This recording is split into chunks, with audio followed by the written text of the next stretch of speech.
Hey there, Carrie Rhoades here with Carrie Stamps. In today's video, I'm going to be doing two parts. The first part, we're going to be making some prints with some mystery items that a friend of mine gave me. And the second part, I'm going to take some of those prints and turn them into cards. So let's get creating. All right, I've got my gel press out, my brayer, some scratch paper, and we're going to be brayering on paint and then creating texture with the items found in this bag. These are items that a friend of mine, Amanda, gave me. I haven't opened them. I'm opening them just for this video to see what kind of texture we can create on the gel press and make some cool prints. So we've got this bubble wrap, pretty cool, and she sent me some fun plastic mat. I'm not even sure what to call it, but it's gonna make some cool texture. It feels like a plastic bath mat to me. It's interesting. Then we've got some sponges here. I love the texture that sponges can create. We've got the scratchy side and then the soft spongy side. She also sent me this cardboard tube and like a stirring stick from Starbucks. I think we can make some cool things with this. So I've got my scratch paper here to clean off my brayer. And then I've got some cardstock. I use cheap, lightweight cardstock when making prints. The paint buildup on it makes it a little bit sturdier. And then I can just play with my prints and not worry if I'm going to make something perfect. So we're going to bring in 3 different colors of paint. I love this combination: Cool Pool, Bubblegum, and Pineapple Smoothie. So we're going to start with the bubblegum, and we're going to do this kind of in like 3 rows. Then we have the Pineapple Smoothie. This is a heavy body paint. It's very much like thick pudding, and it is great when you want to press texture into your paint before pulling a print. So I'm going to brayer this back and forth. I want to pick up my brayer every time so I get that spin instead of just rolling it back and forth. And I'm kind of loving that brayer paper right there. I might save it. And then we're going to brayer in that Cool Pool and get a nice soft blend. Yeah, I'm going to keep that and pick another clean piece just in case I want to save this guy too. You can always use those brayer cleanup papers for a print. So now I'm pressing in this kind of wonky bubble wrap. It's not your typical bubble wrap. Look at those cool prints. So I'm going to lay this down again and see if I can make another little row there. Ooh, the paint on the bubble wrap looks really cool. So I'm transferring that onto my brayer cleanup paper for another cool look, another thing that could be used as a print. Then we'll go ahead and take the pole, laying down a piece of that cheap cardstock. I just buy a ream of cardstock at Walmart for my prints, and then I can make tons of prints and not worry that I'm, possibly wasting my good paper. Isn't that gorgeous? Look at the blend and the texture in those bubbles. So cool. I love this print. All right, so for our next print, we're going to put down some more bubblegum paint. And then we're going to bring in another pink. This is Sweet Berry. We're going to do 4 colors this time. Now we have Lemon Drop, so a bright yellow. And then we'll bring back that Pineapple Smoothie, and we have kind of an ombre with the light to dark pink and then dark yellow to light pink. So we'll just blend those together. And then in the middle here, when we do the pink next to the yellow, we can get a little bit of orange, which is really fun. So you can brayer that as much or as little as you want. But right at this point, I was feeling like I cannot keep wasting all of this paint on my brayer. So what I'm doing is bringing in a second gel press, cleaning my brayer off on that, and then I can take some fun prints. But I thought, I can't forget this plastic mat. I might as well use it on both. Then I laid down my scratch paper so I don't get my hands all covered with paint. And then I went ahead and laid it on the second gel press. So I'm getting it on both. And it's just going to be different looks. Peel that off. And I'm going to throw that in a little tub of soapy water, like a dishpan of soapy water, to clean it off. And let's see what we've got here. Look at the cool pattern that made, and the ombre and the blending of the colors. And then we've got all that paint left on the plate, which I love. I love to let my paint dry on my gel press and pick it up later. It makes for the most amazing prints. Now look closely at these circles. You can see the paint that was on that plastic mat transferred over to the paint on the gel press and made some orange circles. All right, so on this second gel press plate that's more clean, I'm going to add some more of that lemon drop, bring back in that pineapple smoothie, and then some more of the sweet berry. And we'll brayer that. I kind of thought it might be fun to try the paint going in a diagonal direction this time. So that's what I'm doing here, and then just blending that out. I feel like I went a little fast on that top left corner and didn't quite get the best blend of that, but that's okay. It looks all right. So now we're going to pick up the print of the dried paint. So I put a very thin layer on this press on the right hand side, and that's going to re-moisten that leftover paint and pull it up for me. I had to be careful here because when I was pressing this down, it was shifting. What I did this time is I actually flipped that plastic mat over and was seeing what it would look like if I used it opposite of the direction I put it down the time before. The back side of it, the top side of it, the opposite side. So that was the print I got there. Now I'm putting down bubblegum, paint, and sweet berry. And then I'm going to bring in a little bit of candy apple. So I've got the red to the dark pink to the light pink. And you can see that gel press print there on the left. I'm letting it ride. I'm letting it dry. It's got to re-moisten that paint, so it needs to sit there for a while in order to do that. Probably about 5 minutes or so is the best when you're trying to pick up dried paint. I'm going to clean that corner of my brayer off a tiny bit and then come in and blend some more. And now there was still paint under this. There was some red or some yellow underneath the red and the pink sides. So now I'm just going to take that sponge, the kind of scratchy side, and just press into this paint. And I'm trying to kind of transfer some of the red down to the pink, but it really was just making a really subtle texture in this that I thought was amazing. Like, it's really cool just to have that subtle kind of scratchy texture in it. You can see it picked up some of that yellow underneath, which I love. And then it's just got that little, almost like concrete texture. So leaving that paint on, I'm just going to cover it with the bubblegum paint and try to pick up the dried paint there. So I'm going to roll that out smoothly, covering the whole thing. And we're going to not only pick up that paint, but we're going to cover this with the little circles using that cardboard tube that she gave me in the bag.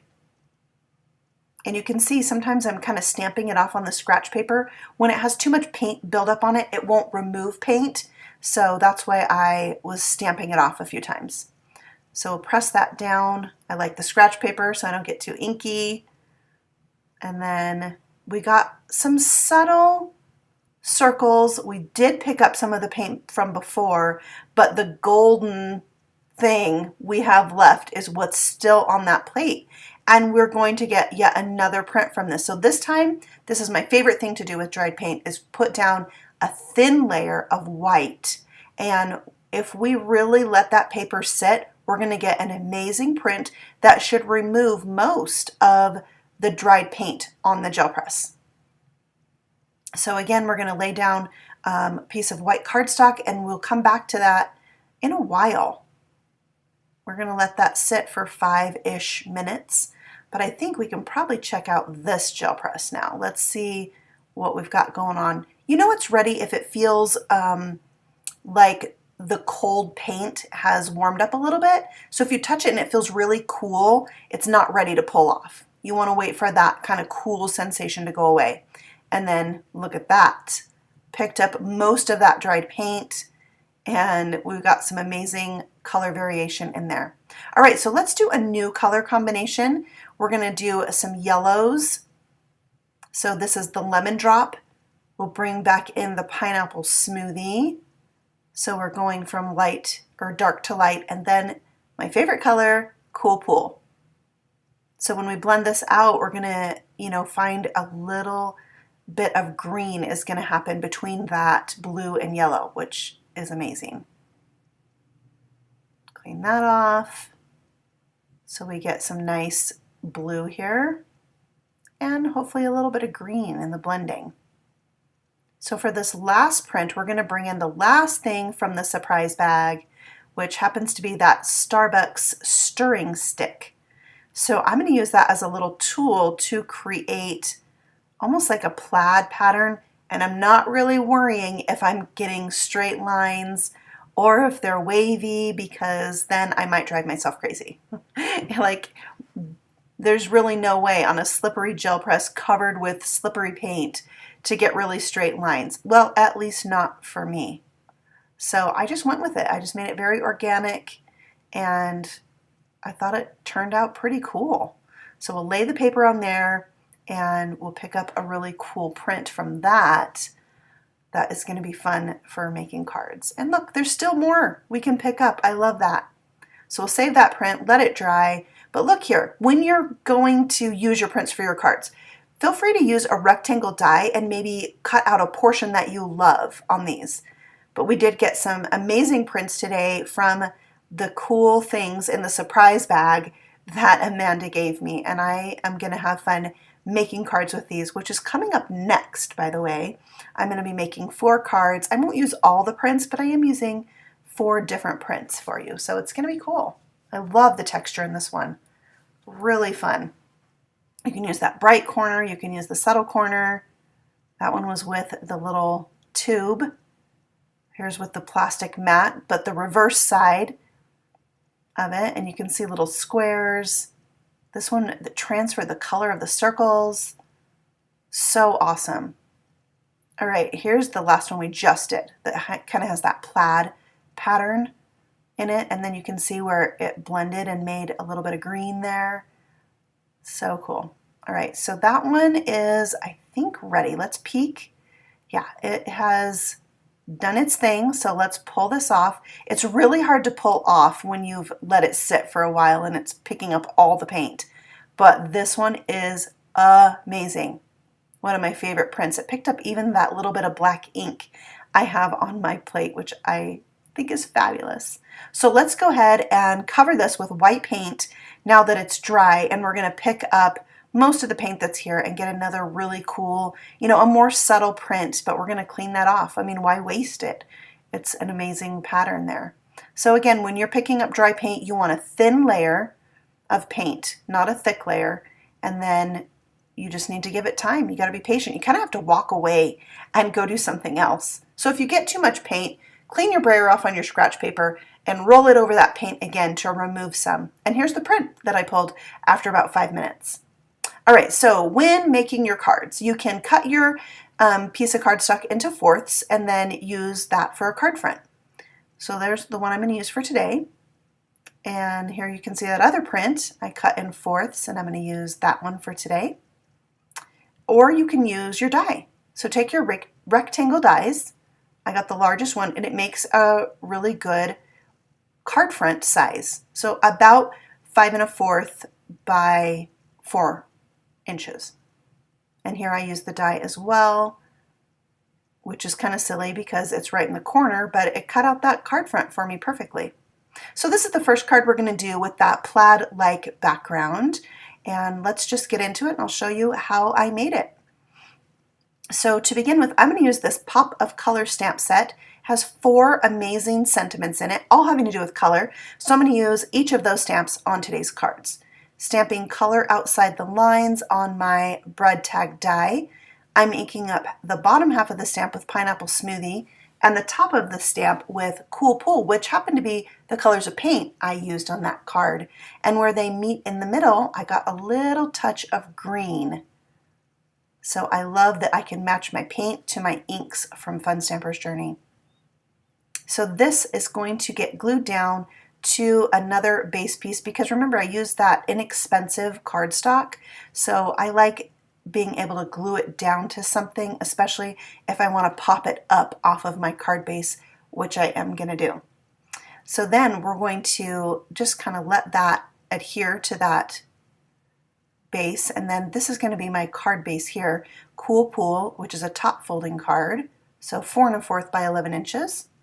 And then I'm putting this in a little cardboard box, mixing up my Cool Pool silk by shaking it, so all that shimmer gets mixed in with the liquid. And then I'm going to splatter this just by tapping the brush all across that background. Now it looks really dark right when you first put it on. That's the color in there. But as it dries, the shimmer kind of takes over and it appears less bright and more shimmery. So I'm wrapping some Cool Pool satin ribbon around and tying that off in a knot. Now here's my little tip for getting a flat knot. You want to hold the right side and pull the left. When you can't pull anymore, then pull both sides and you get a nice flat knot. Then I just trimmed off the edges with a pair of nice sharp scissors. And there's my bow. You can adjust it, scoot it, get it right where you want it. And then we can attach this bread tag die right around that knot. Love that. And then I'm going to attach that or adhere it down with some foam squares on the back. Large ones here on the bottom. And then I thought it wasn't quite enough adhesive. I really like sturdy cards, so I needed something at the top. So I just took 2 little foam squares and I'm going to tuck that in and help hold it down at the top, just, you know, probably for my own peace of mind, really. And then that is secure. And we're going to put this onto our card base with some foam tape. If you've watched any of my videos before, you probably already know that I am addicted to foam things, foam tape and foam squares and the like. So I love this foam tape from FSJ. I use it more for mounting my card bases than I do for making shakers. It's the perfect thing for popping up my card without having to use 100 foam squares. So I put the 3 strips there. If you weren't watching, I probably would have done 4. But the secret's out. So that is nice and popped up. I'm going to add some rainbow drops. In this case of like almost 800 gems, I am picking out 2 yellows and 1 green. And I'm going to stick them down with some glue dots. And it just adds that little extra bit of love. The shimmer, the shine, the little embellishments. You got to have those. And I think it just helps bring the card to life and draw your eye into the center. I like texture and dimension on my cards, so I'm always adding the little bling pieces at the end. Now I'm going to take some Journey Glaze and I'm going to trace each of the letters on my tag just to help them stand out and pop out a little bit and give it some more interest. So with this, this is the baby glaze. You can get these in packs of 5 or packs of 100 from Fun Stampers Journey. And I love the tiny little tip. It really helps me get in and do these small detailed things. And then I just put a couple drops of it, like enamel dots, in and around my gems. And that's card number 1. All right, this next one I am in love with. I am using modeling paste over my gel press print with a stencil. So I taped my background down to just a scratch piece of paper. I'm using the cement tile 6x6 stencil and I'm just going to center that how I want it onto my background, and then I'm going to go ahead and tape it down. I don't want to have any bagginess, is that the right word? I don't want gaps between my stencil and my background because I want that paste to only go where I'm putting it on the stencil. I don't want it to seep under. So I'm using this low tack tape, purple tape, to hold down my stencil. Here's my modeling paste.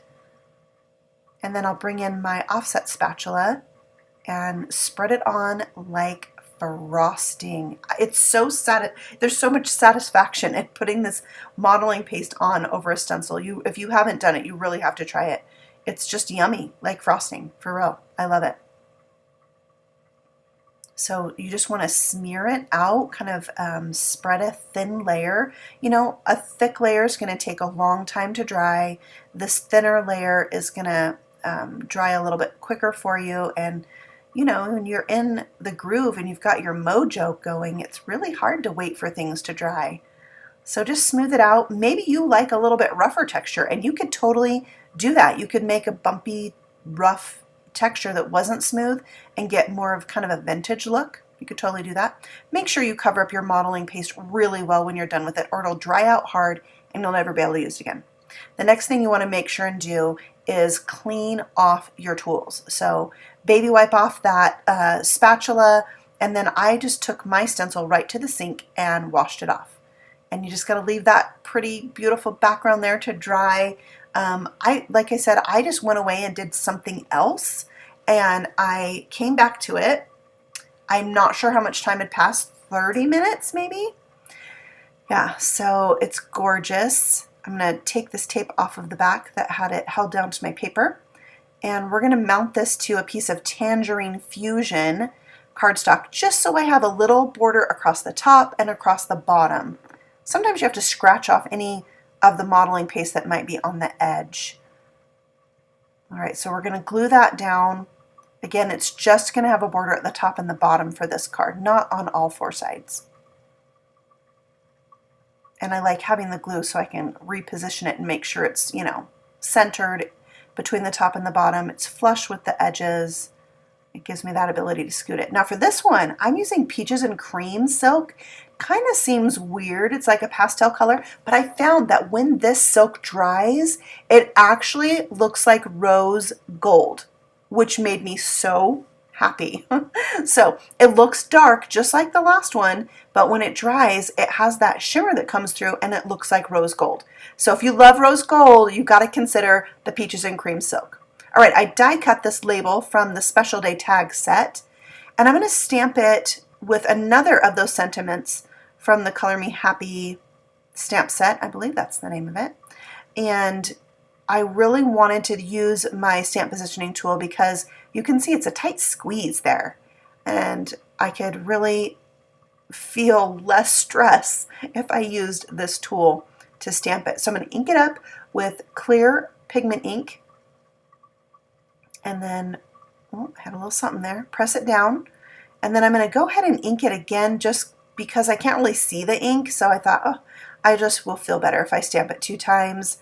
And then I'm going to go ahead and emboss this with rose gold powder. So adding a little shine to my card, and it'll kind of match that silk I threw down. So just tap that off and then heat it up with the heat gun until that powder melts and becomes shiny. And I just think it's a really nice touch for this card. Gorgeous. All right, let's bring in our card base. This is Sweet Berry, 5.5 by 8.5, scored at 4 1/4. Press on that crease line, and then we'll pop that up onto our card. Look at that shimmer. Gorgeous.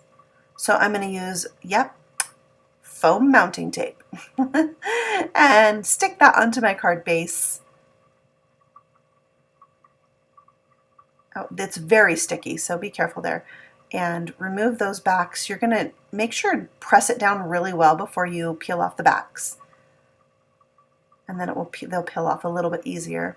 All right, we have that background. Let's stick down our sentiment with, you know, maybe some foam tape. It's a good idea. It's not unusual for me to have 3 layers on a card be popped up with foam tape. But if not 3, you can guess probably 2. All right, so I have my Sunrise Sequin Mix, and I thought that these colors would probably go really well with this card. So I'm just going to pick a few out and lay them on there, decide where I want them.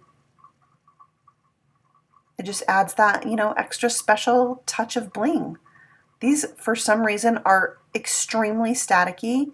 Could be the dry Idaho climate, I'm not sure.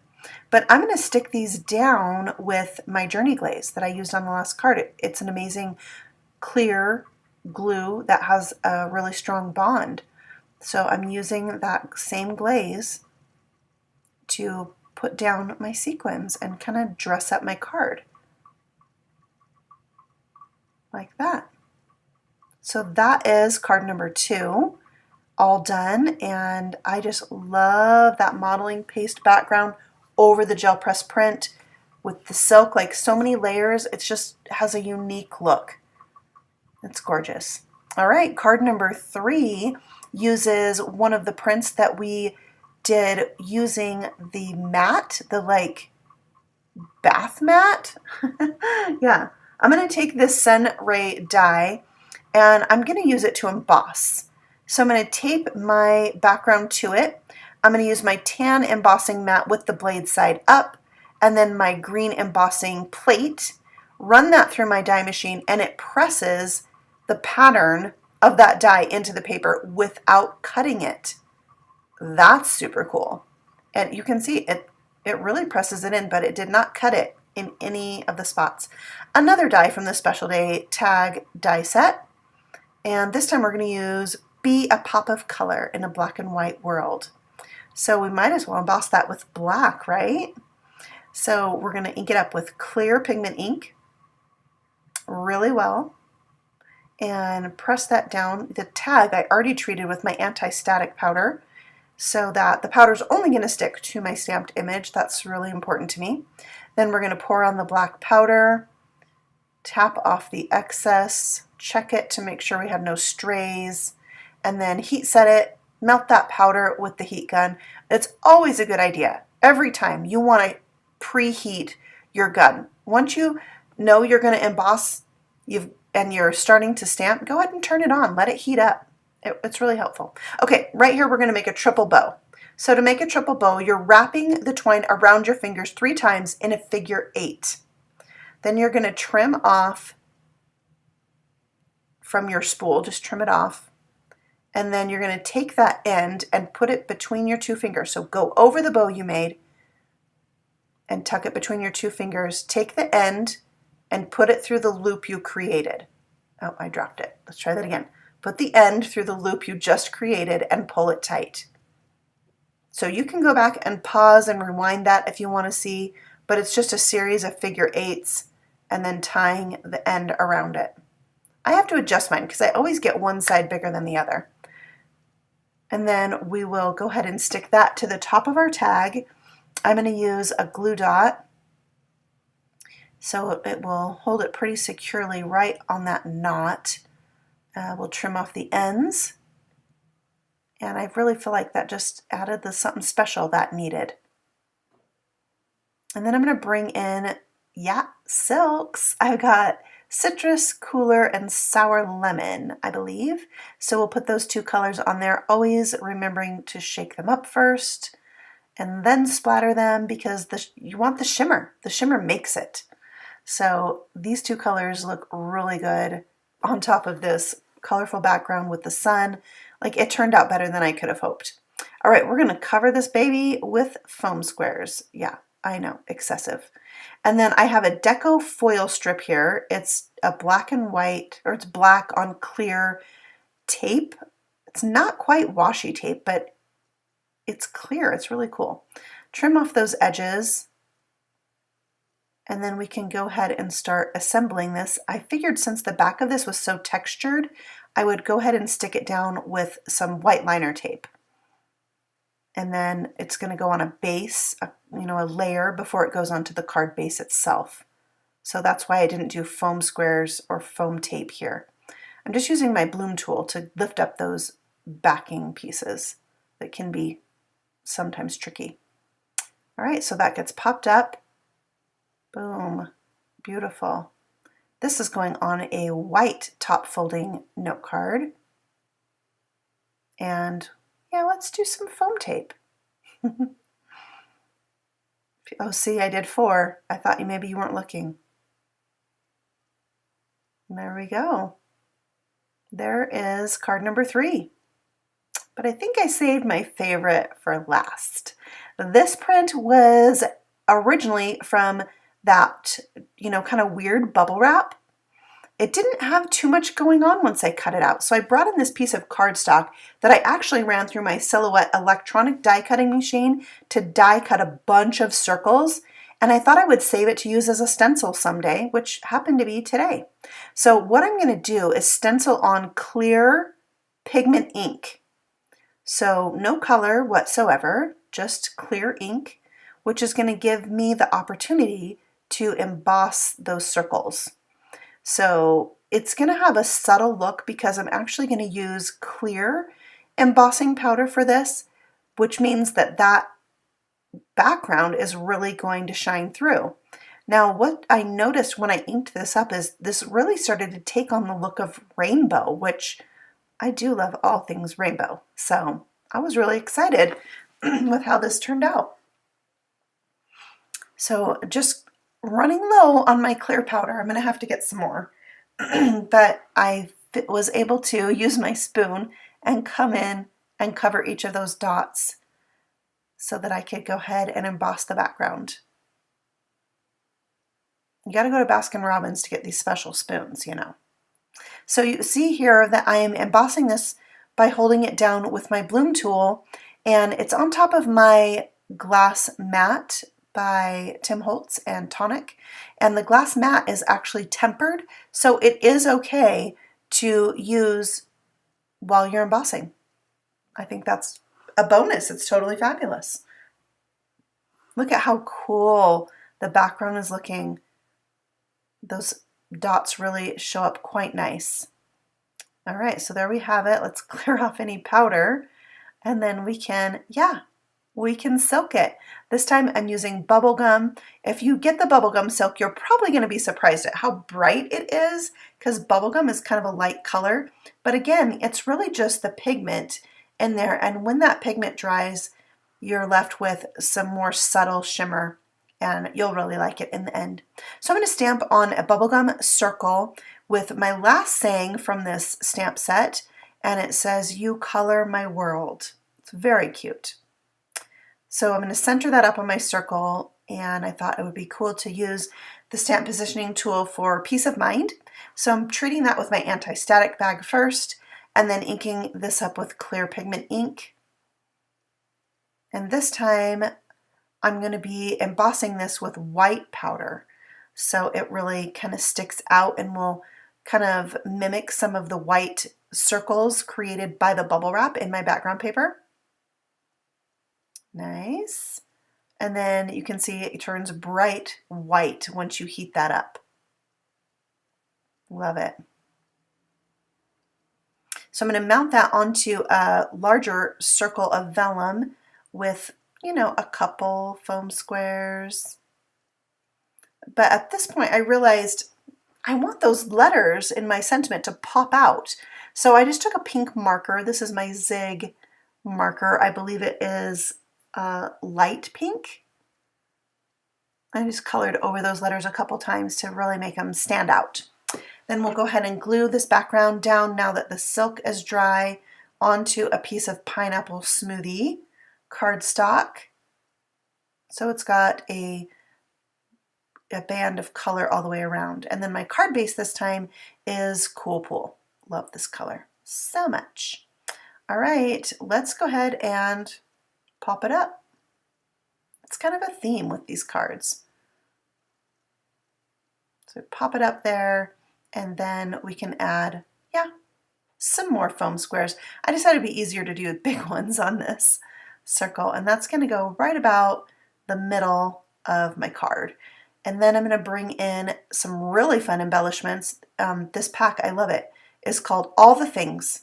All the Things. And it had like all the colors in my background, so I can see why they'd call it All the Things. These are rhinestones. Some of them are really opaque, some are more translucent, some have glitter. They've got matching sequins. It's really cool. It's All the Things. So there we go. Isn't it gorgeous? Love this card. You guys, thank you so much for stamping with me today, watching my videos, and just letting me share what I love with you. I had so much fun creating these backgrounds and these cards. If you have any questions about gel pressing, please let me know. If you are new to my channel, I would love it if you would go ahead and subscribe and make sure you ring the bell so you know when I have a new video. I will be back next week with something else fun. Happy stamping. Bye-bye.